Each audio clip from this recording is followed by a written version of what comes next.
জাতীয় থেকে আন্তর্জাতিক, প্রান্তিক জনপদ থেকে নগর চারপাশে ঠিক কি ঘটছে এই মুহূর্তে তা নিয়ে আয়োজন এখন চারদিক। আপনাদের সাথে আছি ইশতিয়াক আহমেদ। কক্সবাজারের উখিয়ায় রোহিঙ্গা ক্যাম্পের একটি মাদ্রাসায় পাহাড় ধসের ঘটনা ঘটেছে।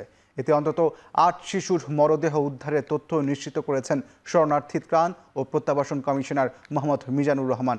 বুধবার দুপুর ৩টার দিকে এই ঘটনা ঘটে। সে সময় ক্লাস চলছিল বলে জানা গেছে। হতাহতের সংখ্যা আরও বাড়তে পারে বলে শঙ্কা করা হচ্ছে। স্থানীয় ও ফায়ার সার্ভিস সূত্রে জানা গেছে, বুধবার দুপুরে উখিয়ার কুতুপালং ৫ নম্বর রোহিঙ্গা ক্যাম্পের A3 ব্লকে ওই মাদ্রাসায় হঠাৎ পাহাড় ধসের ঘটনা ঘটে। ধসের খবর পেয়ে উদ্ধার অভিযান শুরু করেন ফায়ার সার্ভিসের সদস্যরা। ঘটনাস্থল থেকে ৪ জনের মরদেহ উদ্ধার করা হয়। বাকিদের উদ্ধার করে হাসপাতালে নেওয়া হলে আরও ৪ জনের মৃত্যু হয়। হতাহতরা সবাই রোহিঙ্গা শিক্ষার্থী।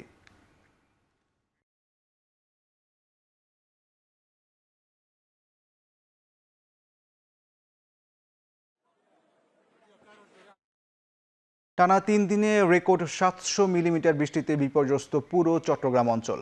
জলাবদ্ধ হয়ে পড়েছে বসতঘর, গ্রাম, সড়ক ও রেলপথ। একের পর এক পাহাড় ধসে চাপা পড়ছে বসতঘর, বন্ধ হচ্ছে সড়ক। চট্টগ্রামের মেয়রগলি ও জঙ্গল সলিমপুরে পাহাড় ধসে ২ শিশুর মৃত্যু হয়েছে। আবহাওয়া অফিস জানিয়েছে, ভারী বৃষ্টিপাত অব্যাহত থাকবে আরও ২ থেকে ৩ দিন। থই থই পানিতে তলিয়ে গেছে বন্দর নগরীর প্রধান সড়ক। কোমর সমান পানিতে বিকল হয়ে পড়েছে যানবাহন।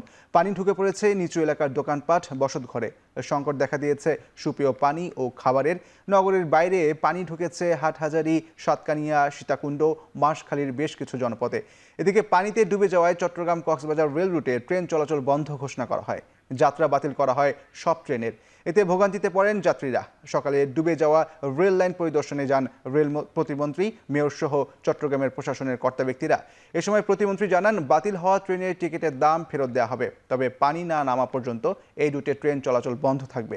বৈরী আবহাওয়ায় সাগর উত্তাল থাকায় চট্টগ্রাম বন্দর লাইটার জাহাজ চলাচল ও পণ্য খালাস দ্বিতীয় দিনের মতো বন্ধ আছে। আরও একদিন এই অঞ্চলে ভারী বৃষ্টিপাতের সংখ্যার কথা জানিয়েছে আবহাওয়া অফিস। ভারী বৃষ্টির কারণে বাতিল করা হয় চট্টগ্রাম বোর্ডের সব জেলার HSC, আলিম ও সমমানের পরীক্ষা। এছাড়া চট্টগ্রাম বিশ্ববিদ্যালয় সহ বিভিন্ন শিক্ষা প্রতিষ্ঠানও বন্ধ রাখা হয়।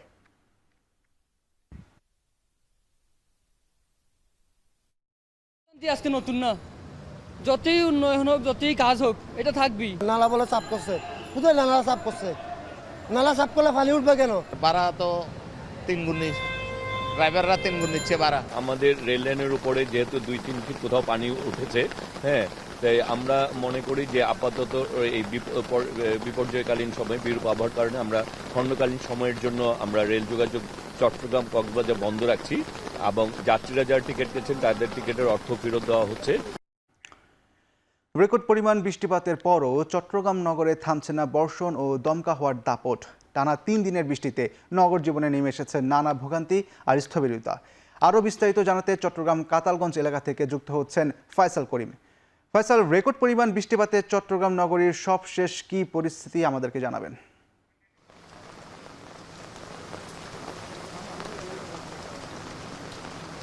আমরা যেটি আগের বুলেটিনে দেখিয়েছিলাম যে গুড়ি গুড়ি বৃষ্টি হচ্ছিল, ঘণ্টাখানেক এমনই ছিল, তবে এখন আবার কিন্তু মাঝারি আকারের বৃষ্টি শুরু হয়েছে। আমরা ছিলাম চট্টগ্রামের কাতালগঞ্জ এলাকায়। এখানে যেসব সড়কে পানি জমেছিল সেসব সড়কে আমরা দেখেছি যে পানি কিছুটা নেমে এসেছিল এবং যে পানি কোমর সমান ছিল, হাঁটু সমান ছিল, সেটি গোড়ালি অবধি নেমে গিয়েছিল। তবে এখন আবার বৃষ্টি যেহেতু হচ্ছে সেহেতু কিছু কিছু সড়কে পানি জমতে শুরু করেছে। তবে আমরা যেটি উল্লেখযোগ্য যে বিষয়টি সেটি হচ্ছে, এখানে বৃষ্টি থামার সাথে সাথে আধা ঘন্টার মধ্যেই কিন্তু পানি নেমে যাচ্ছে। এটি একটি ইতিবাচক দিক।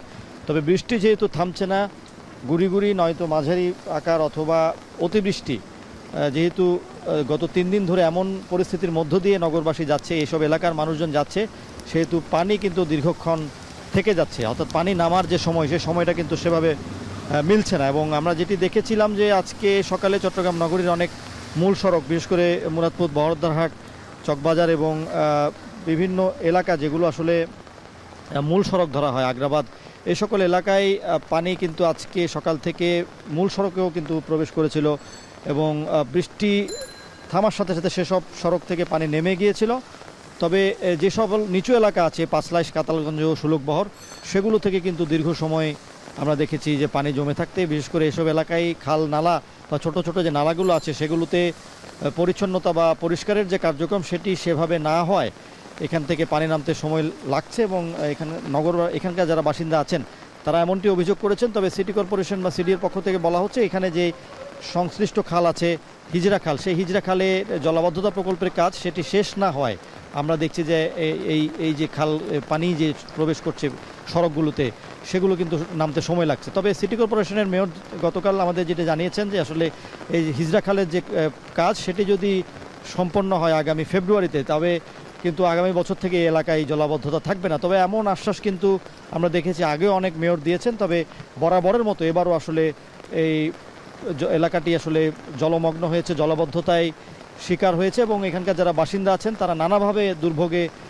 দুর্ভোগ মারিয়ে এই সব সড়কে চলাচল করতে হচ্ছে এবং তারা বলছেন যে আসলে এই যে সড়কগুলো এগুলোতে আসলে অল্প বৃষ্টিতে যেমন পানি জমছে তেমনি আবার বৃষ্টি থামার সাথে সাথেই পানি নেমে যাচ্ছে। তবে নালাগুলো যদি এর মধ্যে পরিষ্কার করে দেওয়া যায়, সিটি কর্পোরেশনের যারা কর্মী আছেন তারা যদি এই নালাগুলো দ্রুততম সময়ের মধ্যে পরিষ্কার করে দেন তাহলে কিন্তু এই পানিগুলো কিন্তু আরও দ্রুত নেমে যাওয়ার কথা তারা বলছেন। এবং আমরা যেটি জানি যে চট্টগ্রামে আগামী দুদিনে এমন বৃষ্টি থাকবে বলে জানিয়েছে আবহাওয়া অধিদপ্তর এবং গত 3 দিনে প্রায় 700 মিলিমিটারেরও বেশি কিন্তু বৃষ্টি হয়েছে চট্টগ্রামে।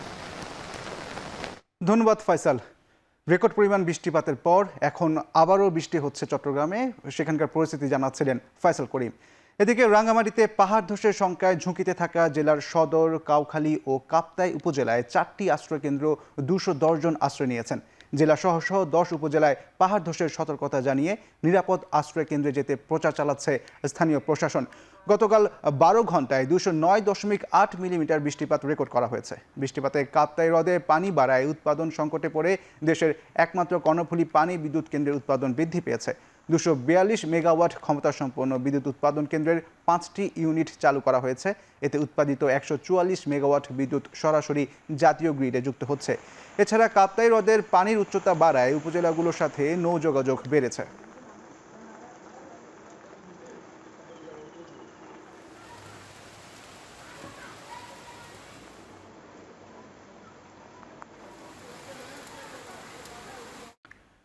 বৈরী আবহাওয়া ও লাগাতার অতি ভারী বর্ষণের কারণে বান্দরবানে আগামী 12 জুলাই পর্যন্ত পর্যটকদের ভ্রমণ নিষিদ্ধ করা হয়েছে। বুধবার সন্ধ্যায় বান্দরবান জেলা প্রশাসন এই সিদ্ধান্তের কথা জানায়। গণবিজ্ঞপ্তিতে বলা হয়, বিভিন্ন স্থানে যোগাযোগ ব্যবস্থায় ঝুঁকি সৃষ্টি হওয়ায় পর্যটক ও স্থানীয় জনগণের জানমালের নিরাপত্তা নিশ্চিতে বান্দরবান পার্বত্য জেলার সকল পর্যটন কেন্দ্র বন্ধ ঘোষণা করা হয়েছে।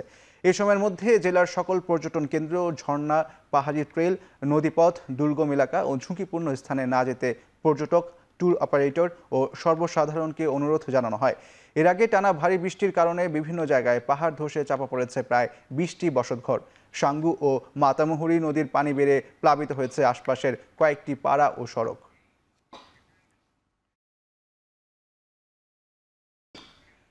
ভারী বৃষ্টিপাতের প্রভাবে দেশের 15 জেলায় স্বল্প মাত্রার বন্যার ঝুঁকি তৈরি হয়েছে। বেশি ঝুঁকিতে রয়েছে সিলেট ও ময়মনসিংহ। এমন সংখ্যার কথা জানান বন্যা পূর্বাভাস ও সতর্কীকরণ কেন্দ্রের নির্বাহী প্রকৌশলী সর্দার উদয় রহমান। তবে আগামী 2 থেকে 3 দিনের পর পরিস্থিতি উন্নতি হতে পারে বলে জানান তিনি।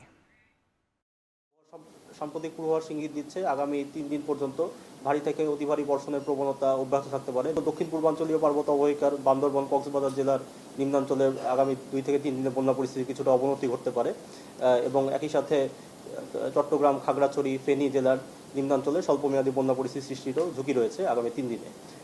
এছাড়া লক্ষ্মীপুর, নোয়াখালীর নিম্নাঞ্চল সাময়িকভাবে প্লাবিত হওয়ার ঝুঁকি রয়েছে। দেশের উত্তর পূর্বাঞ্চলীয় সিলেট বিভাগের সিলেট, সুনামগঞ্জ, মৌলভীবাজার ও হবিগঞ্জ জেলার প্রধান নদীসমূহ কিছু কিছু স্থানে বিপদসীমা অতিক্রমের ঝুঁকি রয়েছে। এদিকে ভারতের মহারাষ্ট্রের বিভিন্ন অংশে ভারী বৃষ্টিপাতের জেরে বন্যা ও ভূমিধসে প্রাণ গেছে 20 জনের। বর্ষার তাণ্ডবে বিপর্যস্ত গুজরাটে মারা গেছেন আরও 5 জন। সব মিলিয়ে বৈরী আবহাওয়ায় দেশটিতে প্রাণহানির সংখ্যা বেড়ে দাঁড়িয়েছে 28 জনে। এছাড়া আহত প্রায় অর্ধশতাধিক মানুষ। ভারতের আবহাওয়া বিভাগ কেরালা, কর্ণাটক, পাঞ্জাব, হিমাচল এবং দিল্লিতে ভারী বৃষ্টি ও বজ্রঝড়ের পূর্বাভাস দিয়েছে। আইএমডি দিল্লি, পশ্চিমবঙ্গেও ভারী বৃষ্টির সতর্কতা জারি করেছে। প্রবল বৃষ্টির কারণে মুম্বাইয়ের লোকাল ট্রেন পরিষেবা ব্যাহত হচ্ছে। অবিরাম ভারী বৃষ্টিপাতে তুলসী ও বিহার হ্রদের পানি উপচে পড়েছে। পাহাড়ি এলাকায় ভূমিধসের আশঙ্কা থাকায় দক্ষিণ কন্নড় জেলার স্কুল কলেজে ছুটি ঘোষণা করা হয়েছে। রেড অ্যালার্ট জারি করে পর্যটকদের জেলার নদী তীর, সমুদ্র সৈকত বা পাহাড়ি এলাকায় না যাওয়ার পরামর্শ দিয়েছে প্রশাসন। জেলেদের সমুদ্রে নৌকা চালাতে মানা করা হয়েছে। এছাড়া জম্মু ও কাশ্মীর অঞ্চলে মেঘ ভাঙ্গা বৃষ্টির কারণে আকস্মিক বন্যা দেখা দিয়েছে। এতে অনেক বাড়িঘর ও যানবাহন ক্ষতিগ্রস্ত হয়েছে। বেশ কয়েকজন বাসিন্দা আহত হয়েছেন। শেয়ার বাজার কেলেঙ্কারির সাথে যেসব ব্যক্তি ও প্রতিষ্ঠান জড়িত তাদের বিরুদ্ধে আইনি ব্যবস্থা নেওয়ার পরিকল্পনা করেছে সরকার। জাতীয় সংসদে প্রশ্নোত্তর পর্বে এই কথা বলেন প্রধানমন্ত্রী তারেক রহমান। তিনি আরও বলেন, বিনিয়োগকারীদের আস্থা ফেরাতে উন্নত ও টেকসই পুঁজিবাজার গঠনের উদ্যোগ নেওয়া হয়েছে। পতন ঘটিয়ে হাজার হাজার বিনিয়োগকারীদের নিঃস্ব করার জন্য যারা দায়ী তাদের চিহ্নিত করা সহ তাদের বিরুদ্ধে আইনানুগ ব্যবস্থা গ্রহণে বর্তমান সরকার পরিকল্পনা গ্রহণ করেছে। ইতিমধ্যে শেয়ার মার্কেটের কেলেঙ্কারি অভিযোগ দুদক কর্তৃক অনুসন্ধান কার্যক্রম পরিচালনা করা হয়েছে, যার প্রেক্ষিতে কতিপয় ব্যক্তিকে চিহ্নিত করে মামলা সহ তাদের বিরুদ্ধে আইনানুগ ব্যবস্থা গ্রহণ করা হয়েছে। এছাড়া বর্তমান সরকার শেয়ার মার্কেটের স্থিতিশীলতা ফিরিয়ে আনা সহ বিনিয়োগকারীদের আস্থা পুনরুদ্ধারের জন্য বদ্ধপরিকর। সরকার ইতিমধ্যে বিনিয়োগকারীদের আস্থা বৃদ্ধিতে সুশাসন, স্বচ্ছতা, জবাবদিহিতা, পণ্যের বৈচিত্র্যকরণের মাধ্যমে বাজারের গভীরতা বৃদ্ধি, বিনিয়োগ শিক্ষার প্রসার ইত্যাদির মাধ্যমে উন্নত এবং টেকসই পুঁজিবাজার গঠনের উদ্যোগ গ্রহণ করেছে। অনেক দেশের তুলনায় অভ্যুত্থান পরবর্তী সময়ে ভালো অবস্থানে রয়েছে বাংলাদেশ। জগন্নাথ বিশ্ববিদ্যালয়ের ফিল্ম অ্যান্ড টেলিভিশন বিভাগ আয়োজিত মননে জুলাই শীর্ষক এক অনুষ্ঠানে কথা বলেন তথ্য উপদেষ্টা ডক্টর জাহিদুর রহমান। এছাড়াও গণতান্ত্রিক ধারা অব্যাহত রাখতে পরবর্তী নির্বাচন যেন সুষ্ঠু হয় সে লক্ষ্যে সরকার কাজ করছে বলে জানান উপদেষ্টা। এই বাংলাদেশকে আমরা, এই জুলাইকে আমরা কাউকে নষ্ট হতে দিব না, কাউকে এই জুলাইকে আসলে জুলাই সম্পর্কে যদি কেউ মানে অতটুকু স্পর্ধা দেখায় সেটাকে আমরা কোনোভাবেই অ্যাকসেপ্ট করব না, এবং আমরা বাংলাদেশের সবাই একত্রিত থাকবো। যে সবার আগে বাংলাদেশ বলি, এটা বিএনপি স্লোগান বলে এটাকে ডিসকার্ড করার দরকার নেই। কিন্তু আপনি যদি চিন্তা করেন, আসলে আমরা এমন একটা দেশ চেয়েছিলাম হাসিনার সময় যে সবার আগে বাংলাদেশ, হাসিনার সময় সবার আগে অন্য কোনো দেশ ছিল, তাই না? কিন্তু আমরা বলছি সবার আগে বাংলাদেশ। আমরা যে কোনো রাজনৈতিক মতাদর্শের মানুষ এইভাবে ভাবতে পারি। বিএনপি জুলাই সনদ নিয়ে অন্তহীন প্রতারণা করেছে বলে অভিযোগ করেছেন বিরোধী দলীয় নেতা ও জামায়াতের আমির ডক্টর শফিকুর রহমান। দুপুরে রাজধানীর ডিপ্লোমা ইঞ্জিনিয়ার্সে 11 দলীয় জোট আয়োজিত সেমিনারে তিনি এমন অভিযোগ করেন। এ সময় গণভোটের রায় নিয়ে কোনো অপমান সহ্য করা হবে না বলে সতর্ক করেন জামায়াত আমির। বলেন, নতুন পুরাতন কোনো ফ্যাসিবাদী মেনে নেওয়া হবে না। সেমিনারে বক্তারা রক্তপাত এড়াতে সরকারকে গণভোটের রায় মেনে নেওয়ার আহ্বান জানান। সেই সাথে চলতি মাসেই জুলাই জাদুঘর খুলে দেওয়ার দাবিও ওঠে।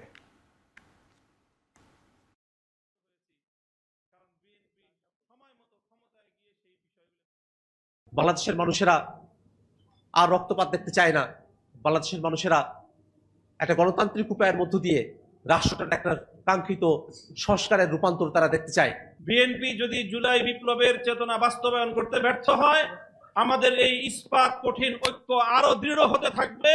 এই দৃঢ় হতে হতে বিএনপির বিরুদ্ধে গণবিস্ফোরণে পরিণত হবে ইনশাআল্লাহ।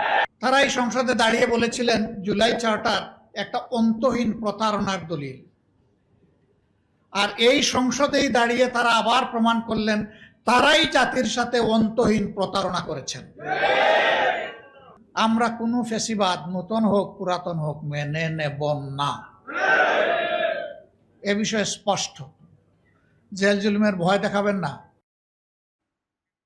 আসন্ন স্থানীয় নির্বাচনে জাতীয় নির্বাচনের অভিজ্ঞতা কাজে লাগাতে চায় ইসি। ভোটকেন্দ্র স্থাপন থেকে শুরু করে অন্যান্য প্রস্তুতি চলছে বলে জানিয়েছেন ইসি সানাউল্লাহ। সকালে রাজধানীতে ইসির সাথে বিদেশি বিভিন্ন সংস্থার সংলাপে এই কথা জানান তিনি। এ সময় ইইউর অবজারভেশন মিশনের 19টি প্রস্তাবনার বিষয়ে তিনি বলেন, পরামর্শগুলোকে গুরুত্ব দিচ্ছে নির্বাচন কমিশন। সামনের দিনগুলোতে ইইউর সঙ্গে বিষয়গুলো সমন্বয় করা হবে। ইতিমধ্যে স্থানীয় সরকার নির্বাচনের বিধিমালা সংশোধনের কাজ চলছে জানিয়ে ইসি সানাউল্লাহ বলেন, কমিশনের দক্ষতা এবং পর্যবেক্ষকদের প্রস্তাবিত বিষয়গুলো আমলে নিলে সামনের দিনগুলোতে ভালো কিছু সম্ভব। এ সময় ইইউ রাষ্ট্রদূত মাইকেল মিলার বলেন, বাংলাদেশের নির্বাচন ব্যবস্থায় আগামীতেও সম্পৃক্ত থাকতে চায় ইউরোপীয় ইউনিয়ন।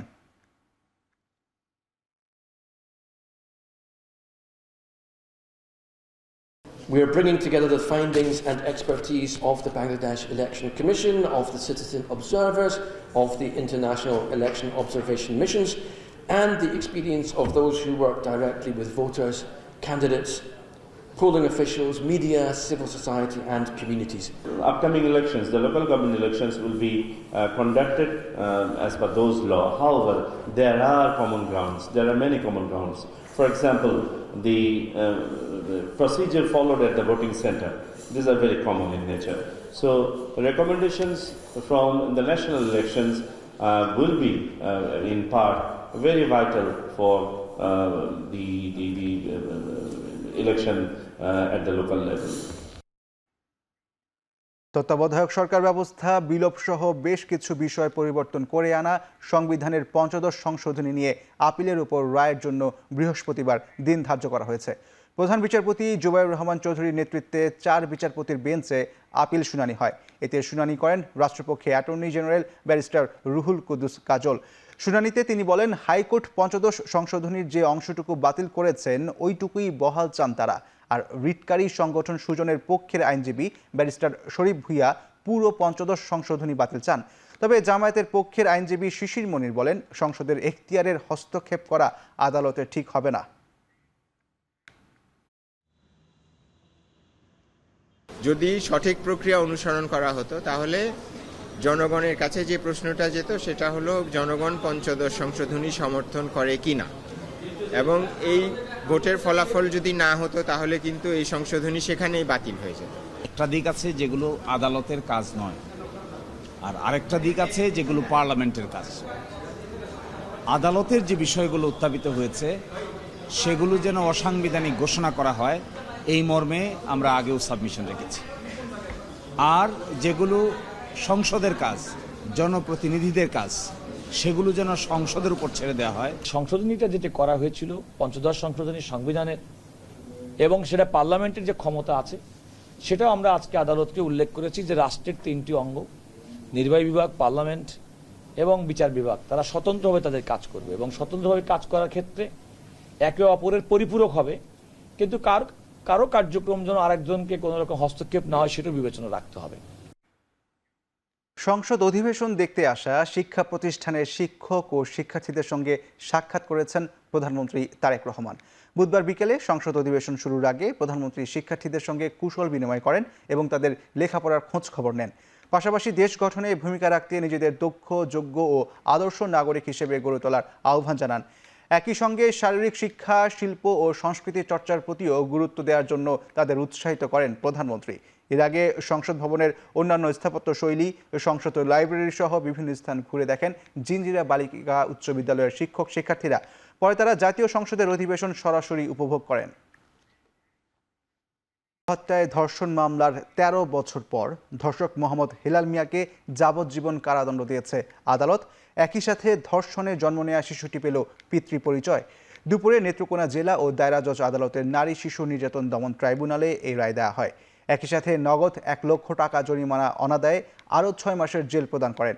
জেলা জজ আদালতের নারী ও শিশু নির্যাতন দমন ট্রাইব্যুনালের পিপি অ্যাডভোকেট নুরুল কবির রুবেল জানান, ধর্ষণে জন্ম নেওয়া শিশুটি উত্তরাধিকার সূত্রে পৈতৃক সম্পত্তি ভোগ দখল করতে পারবে, আর এই রায়ের মধ্য দিয়ে ন্যায় বিচার প্রতিষ্ঠিত হবে বলে মনে করেন তিনি।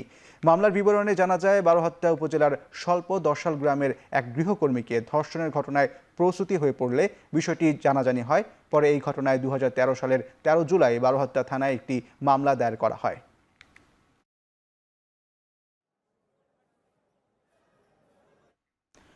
ময়মনসিংহের ধোবাউড়ায় শিশু নিছামণিকে সংঘবদ্ধ ধর্ষণ ও নদীতে ফেলে হত্যা মামলার রায় আগামীকাল বৃহস্পতিবার। বুধবার চিফ জুডিশিয়াল ম্যাজিস্ট্রেট আদালত ভবনের শিশু সহিংসতা দমন ট্রাইব্যুনালের বিচারক সুদীপ্তা সরকারের আদালতে যুক্তিতর্ক উপস্থাপন শেষে এই দিন ধার্য করা হয়। বিষয়টি নিশ্চিত করেছেন নারী ও শিশু নির্যাতন দমন ট্রাইব্যুনালের special public prosecutor Bazlur Karim Chowdhury. এর আগে গত ১৪ জুন বিকেলে ধোবাউড়ায় শিশু নিছামণিকে সংঘবদ্ধ ধর্ষণের পর নদীতে ফেলে হত্যা করা হয়। পরদিন ১৫ জুন নিছামণির পিতা বাদী হয়ে ধোবাউড়া থানায় মামলা দায়ের করেন। আজ উভয় পক্ষের শুনানি শেষে ঘটনার ২৫ দিনের মাথায় রায়ের দিন ধার্য করা হলো।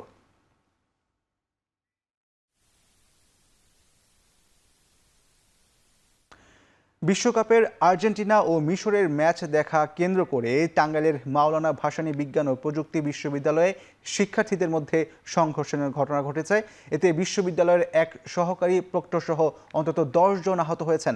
মঙ্গলবার রাতে খেলা শুরুর আগে বসার স্থান নিয়ে প্রথমে আইসিটি বিভাগ এবং food technology and nutritional science বিভাগের শিক্ষার্থীদের মধ্যে বহিরাগত সন্দেহে কেন্দ্র করে বাকবিতণ্ডা শুরু হয়। এক পর্যায়ে তা সংঘর্ষের রূপ নেয়। প্রক্টোরিয়াল বডির হস্তক্ষেপে পরিস্থিতি সাময়িকভাবে নিয়ন্ত্রণে এলেও খেলা শেষ হওয়ার কিছুক্ষণ পর আইসিটি বিভাগের শিক্ষার্থীদের সঙ্গে এফটিএনএস ও পরিসংখ্যান বিভাগের শিক্ষার্থীদের মধ্যে দ্বিতীয় দফায় সংঘর্ষ হয়। পরে আইসিটি বিভাগের শিক্ষার্থীরা তাদের বিভাগে ফিরে গেলেও রাত আনুমানিক 1টার দিকে প্রথম একাডেমিক ভবনে আইসিটি, এফটিএনএস, পরিসংখ্যান বিভাগের শিক্ষার্থীদের মধ্যে আবারও সংঘর্ষ শুরু হয়। রাত আনুমানিক 3টার দিকে প্রক্টোরিয়াল বডি পরিস্থিতি নিয়ন্ত্রণে আনেন।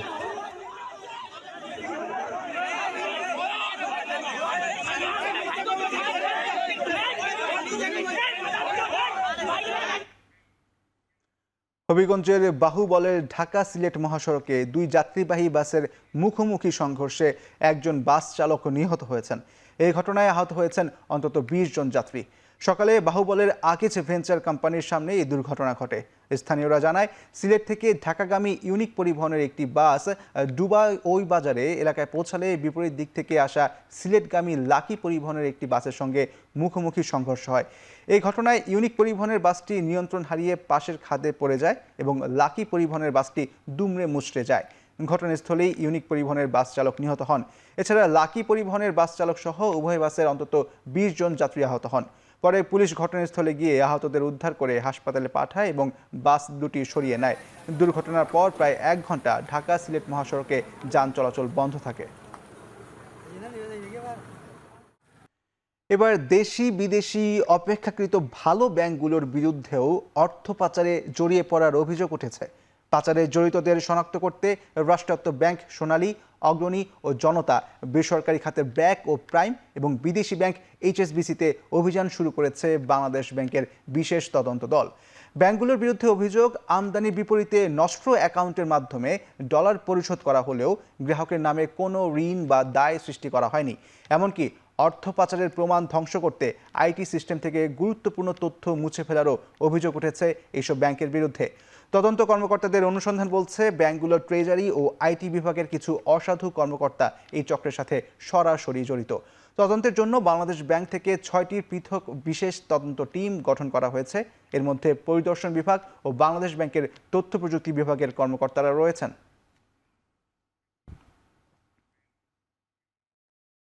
দেশের বিপুল জনগোষ্ঠীকে স্বাস্থ্যসেবার আওতায় আনতে এলোপ্যাথিক চিকিৎসার পাশাপাশি আয়ুর্বেদিক, ইউনানি ও হোমিওপ্যাথিক চিকিৎসার পরিধি বাড়ানোর উপর জোর দিয়েছেন সমাজ কল্যাণ এবং মহিলা ও শিশু বিষয়ক মন্ত্রী ডক্টর AZM জাহিদ হোসেন। বুধবার দুপুরে রাজধানীর খামারবাড়ির কৃষিবিদ ইনস্টিটিউটে আয়োজিত আয়ুর্বেদ চিকিৎসকদের এক কর্মশালায় তিনি এই কথা বলেন। মন্ত্রী বলেন, সাম্প্রতিক সময়ে দেশে হামের প্রাদুর্ভাব দীর্ঘদিন পর দেখা দিয়েছে, যার দায় তিনি বিগত সরকারের উপর আরোপ করেন। পাশাপাশি আয়ুর্বেদিক চিকিৎসকদের বকেয়া বেতন ভাতা দ্রুত পরিশোধের আশ্বাসও দেন।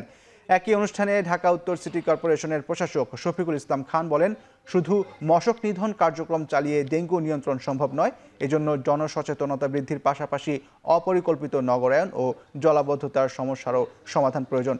অনুষ্ঠানে ইউনানি, আয়ুর্বেদিক ও হোমিওপ্যাথিক চিকিৎসার মানোন্নয়ন, আধুনিকায়ন, সরকারি পৃষ্ঠপোষকতা এবং জনস্বাস্থ্য ব্যবস্থার বিকল্প চিকিৎসার ভূমিকা নিয়ে আলোচনা করেন চিকিৎসক, গবেষক, শিক্ষাবিদ ও স্বাস্থ্য খাতের সংশ্লিষ্টরা। বিশেষায়িত স্বাস্থ্য ব্যবস্থা, সেটা যে পে করতে পারবে সে পে করবে, যাদের পে করার ক্ষমতা নাই রাষ্ট্র সেটার জন্য পে করবে। কাজে চিকিৎসা ব্যতীত কোনো মানুষ থাকবে না, এটা হচ্ছে মুদ্রা কথা।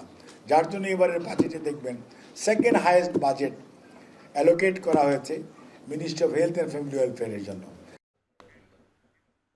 9 জুলাই রাজধানীতে চীন মৈত্রী সম্মেলন কেন্দ্রে বৃক্ষরোপণ অভিযান ও বৃক্ষ মেলা উদ্বোধন করবেন প্রধানমন্ত্রী তারেক রহমান। দুপুরে সচিবালয়ে সংবাদ সম্মেলনে এই কথা জানান বন ও পরিবেশ মন্ত্রী আব্দুল আওয়াল মিন্টু। তিনি আরও বলেন, গত 4 মাসে সরকার প্রায় 84 লাখ গাছের চারা রোপণ করেছে। 5 বছরে 25 কোটি বৃক্ষরোপণের মহাপরিকল্পনা বাস্তবায়নে সরকার স্মার্ট ফরেস্ট্রি প্রকল্প হাতে নিয়েছে বলেও জানান মন্ত্রী। বলেন, দেশের সবুজ কর্মসংস্থান সৃষ্টি করা হবে। অবৈধভাবে দখল হওয়া বন পুনরুদ্ধারে সরকার শক্ত অবস্থানে বলেও জানান তিনি।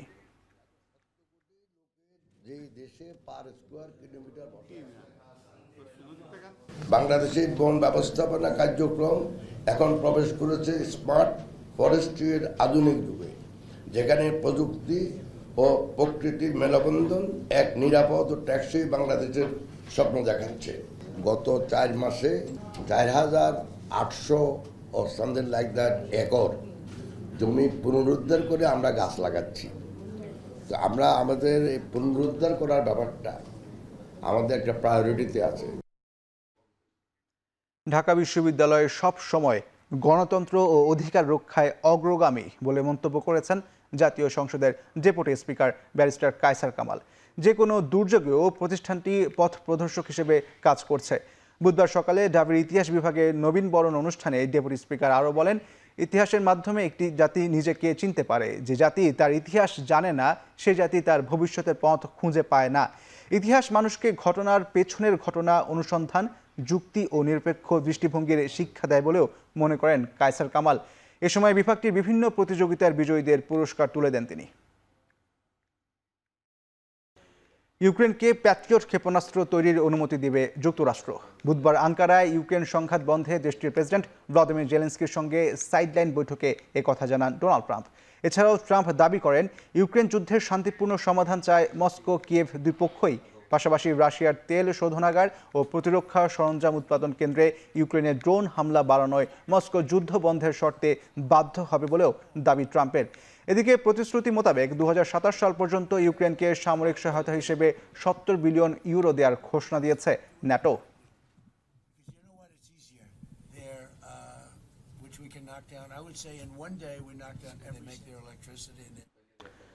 গাজায় ইসরায়েলের অব্যাহত হামলায় প্রাণ গেছে এক শিশুসহ আরও 7 ফিলিস্তিনির।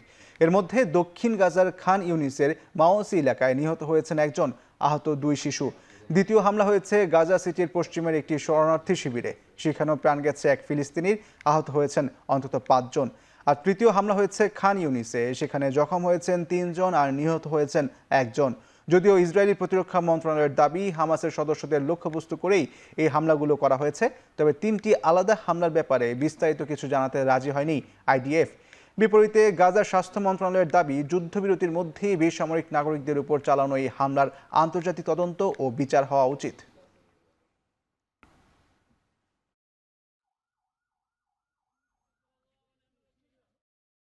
ইসরায়েল ও লেবাননের মধ্যে পরবর্তী দফার আলোচনা আগামী 15 ও 16 জুলাই ইতালির রোমে অনুষ্ঠিত হবে, এমন প্রত্যাশার কথা জানিয়েছেন ইতালির পররাষ্ট্রমন্ত্রী।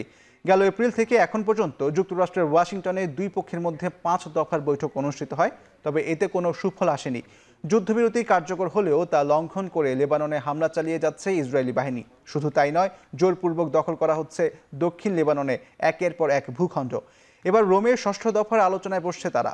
ইসরায়েলের পররাষ্ট্র মন্ত্রণালয় বিষয়টি নিশ্চিত করলেও লেবাননের পক্ষ থেকে এখনও আনুষ্ঠানিকভাবে কিছু জানানো হয়নি।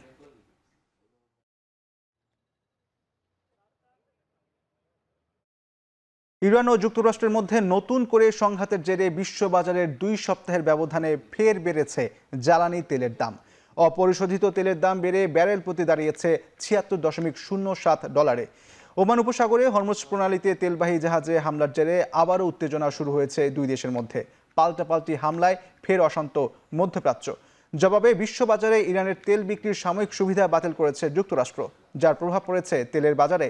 একদিনের ব্যবধানে জ্বালানি তেলের দাম বেড়েছে 5.3%। যুক্তরাষ্ট্রের এই পদক্ষেপকে 2 দেশের মধ্যে সংরক্ষিত সমঝোতা স্মারকের প্রকাশ্য লঙ্ঘন হিসেবে আখ্যা দিয়েছে ইরান।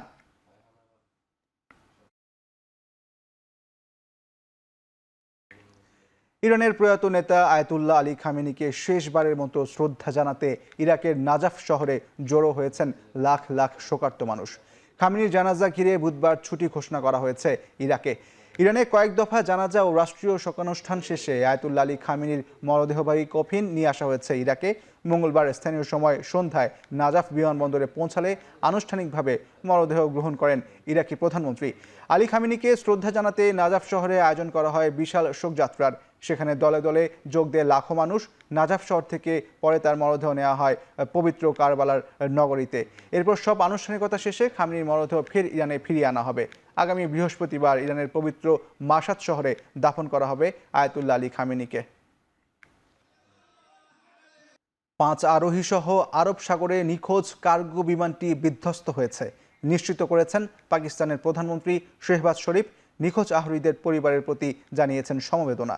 যদিও তাদের সন্ধানে চলছে জোরদার অভিযান।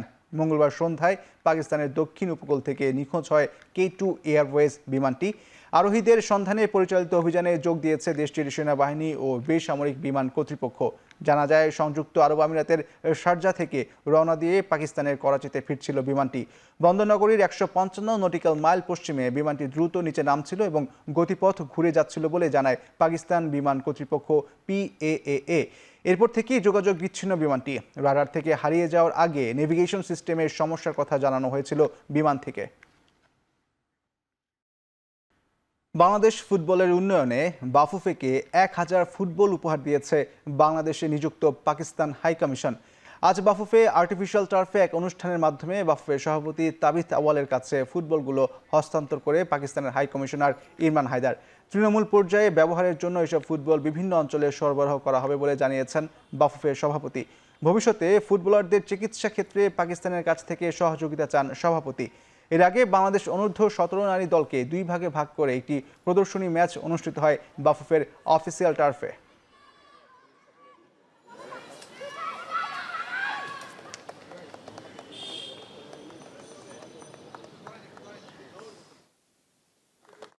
স্পোর্টস সায়েন্স বা স্পোর্টস হেলথ যেটাকে বলে সেই জায়গায় আমরা একত্রিত কাজ করতে পারি। আপনারা জানেন যে অনেক সময় স্পোর্টস ইনজুরির পরে অনেক সময় সার্জারি লাগে এবং অনেক সময় ফিজিওথেরাপির অ্যাসিস্ট্যান্স লাগে।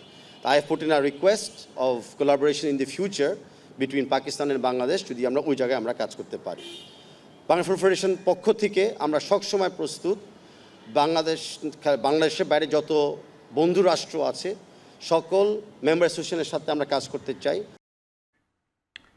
শেষ করছি এখন চারদিক। এখন টেলিভিশন ওয়েবসাইটে দেখতে ভিজিট করুন www.ekhon.tv।